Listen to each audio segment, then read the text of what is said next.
La semaine dernière, la propriétaire de Indigenous Nations Apparel Company, INAC, à Winnipeg, s'est mise à recevoir des messages de la part de ses clients qui la prévenaient que plusieurs de ses produits étaient mis en vente sur le site Shein.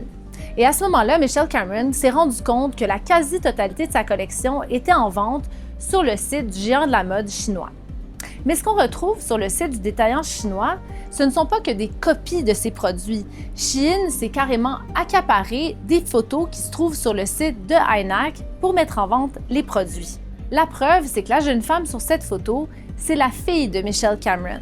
Et ce qui est d'autant plus frustrant au sujet de ce produit en particulier, c'est que ce design a été conçu en collaboration avec des artistes autochtones dans le cadre de la Journée de la robe rouge qui rend hommage aux femmes et aux filles assassinées et disparues autochtones.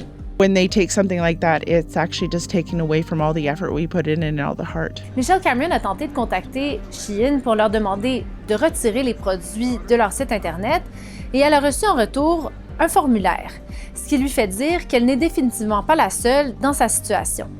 Même si ça peut paraître comme une bataille entre David et Goliath, selon cet avocat en propriété intellectuelle, Michelle Cameron aurait des recours. Il y a des violations possibles de marque de commerce à ce moment-là.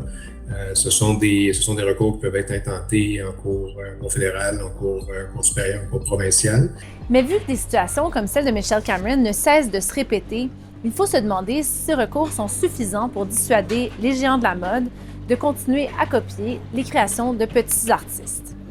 Par la suite, INAC a reçu une réponse de Shein. Le détaillant jette le blâme sur un tierce vendeur. Il assure avoir retiré les annonces et ouvert une enquête.